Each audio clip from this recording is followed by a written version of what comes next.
Hey guys, welcome back. So it's time to start putting the FZ1 engine back together. If you recall, the transmission had gone bad and it broke a fourth gear. Here's a picture of that right now. So you can see that was pretty bad. So I decided the best course of action was to go ahead and replace the entire transmission. So I went ahead and ordered a transmission from a used bike off eBay. It looks pretty good, and we'll go ahead and start looking at that now. Okay guys, so this is the used transmission that I got. The eBay ad claimed it was from a 05 that had relatively low miles, but you never really know on these kinds of things. Some of the things to look for are, of course, the obvious, like are there any big chips in the gears? And on this one there's not. It all looks really good. A little bit of surface rust there, but nothing to worry about. Does everything still turn smoothly? Because I don't feel like replacing the bearings on this, and these don't have any rough spots in them. Make sure you load them when you're turning them. That's the best way to make sure they don't have any issues. The last thing to look for is the condition of the dogs on the transmission. So right here are these dogs. You can see them. They'll start to have wear on the edges, kind of like this one does right there. I'm not sure if you can see that. But it has a little bit of wear right there. Let me refocus it.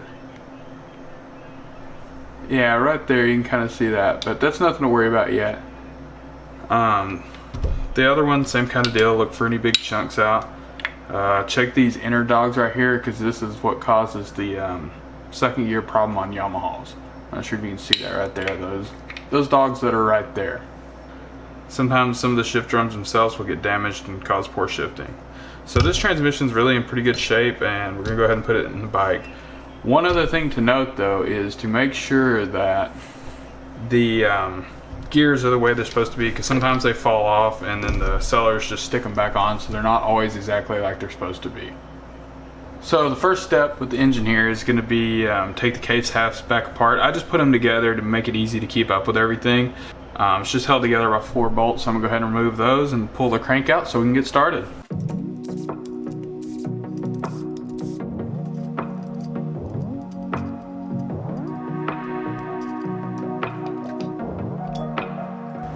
Okay, so now we're in here, so we can get started putting the engine back together. First thing I'm going to do is go ahead and pull the crank out of the way. You can see this red stuff there.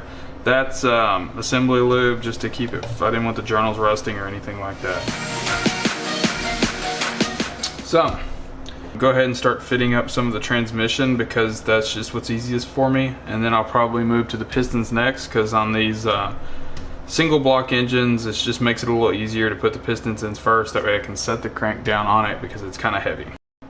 Okay, so the first thing to go in is this oiler.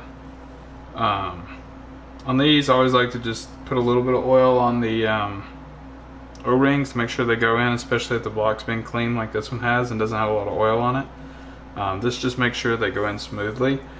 This goes in over here through a hole across the transmission and into a notch on the other side here, and then it has a notch on this side too, so that just presses into place just like that. Up next, we're going to install the main shift shaft, so that just slips right in here like this into that bearing I talked about earlier.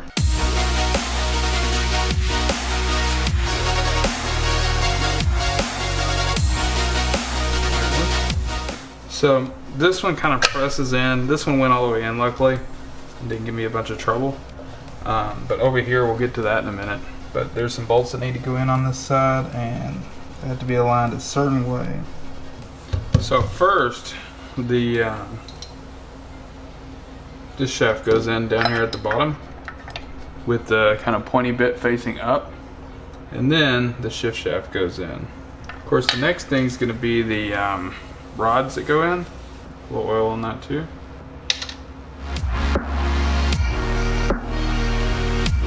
Sometimes this can be a little difficult. There it is. Of course, these have that springs on them, so make sure those go back in. Okay, so now we have the shift shaft in. That's one small side note, is definitely read the manual and get yourself a service manual if you intend on putting one of these bikes or any bike back together. It can really help you out. So of course the left side is the chain drive side, which is currently the side on camera right, because the engine's upside down, and the right side is over here to my left. So the shift forks go with the larger area on the inside. So we'll go ahead and start installing those.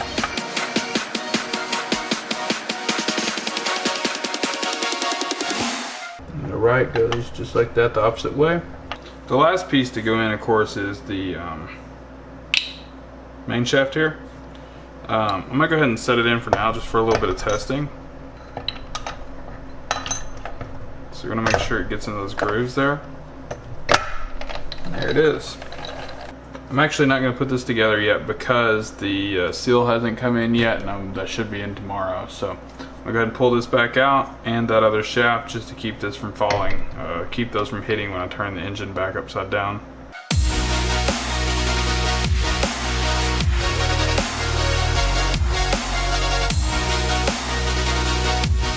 Okay, so the way I like to do these engines is I like to put the pistons in first with the rods and then put the crank in second, just because it's really hard to keep the crank in when it's upside down and put the pistons in.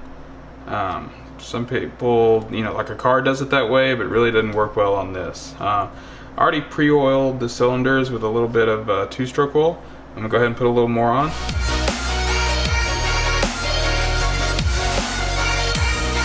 So of course, this is number 1, number 2, number 3, number 4. The Yamaha always numbers from the left of the bike over.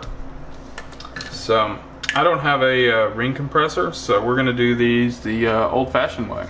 One thing you may notice is, oh, that's what I was gonna say. So pistons usually have a arrow pointing to which way they go in.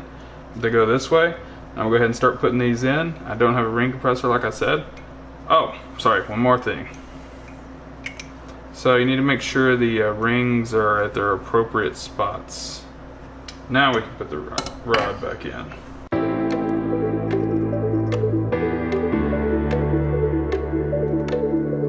So I usually push these in, the rings as I go with a small flathead or something to that effect to make sure they're going in, and then gently tap them.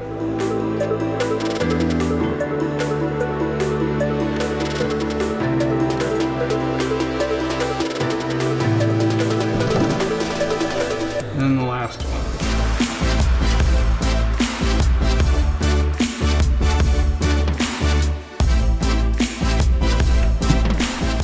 And there it is.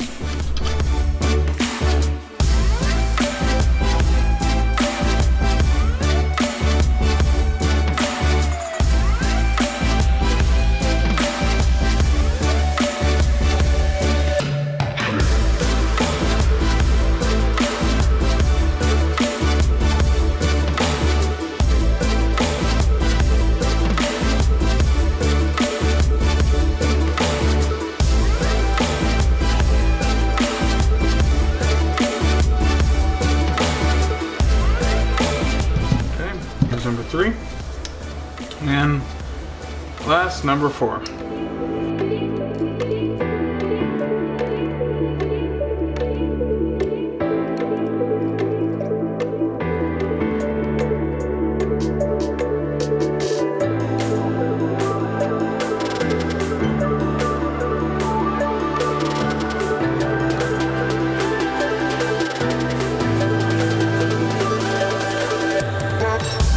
There we go, and they're all in.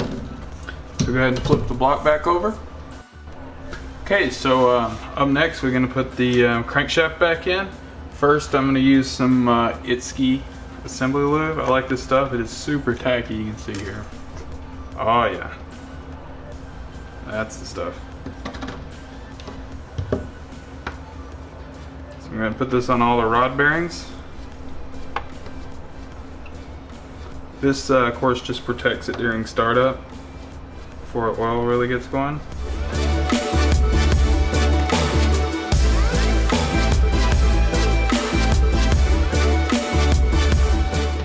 Okay, so we're ready to put the crank in. The thing to be careful of here is to make sure you don't nick the crank journals on any of these. A lot of people put hose over them, which you could, but I'm not sure that we're gonna need that here. Just gonna put them all the way down. Okay, so we're gonna install this crankshaft here. You're gonna watch the journal bearings there as it comes down, not to nick any of them. So I'm gonna put the two end ones on first. Oh, one thing to make sure here, these are marked with a 5D on them. On these rods, I believe that's on the back side. Yep.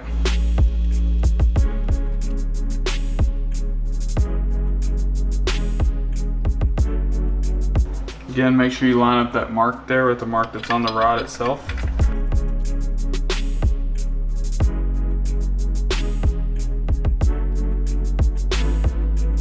So I go ahead and bring those 12 millimeters. Tighten these up by hand.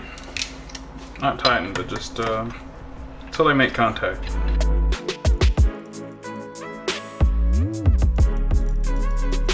In case you're wondering about plasti gauging the crank and the rods and all that, there was no need for that here because we're putting the same ones back in.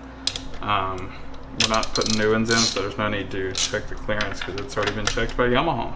And they probably did a lot better job than I can.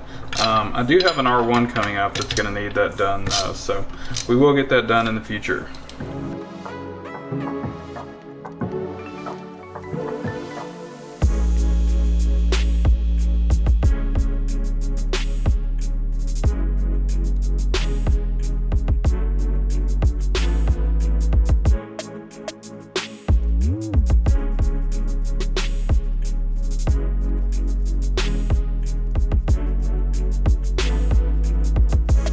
Okay, so the rods are installed. I'll just go ahead and give it a little turn here to make sure everything's moving smoothly, and it's moving super smoothly.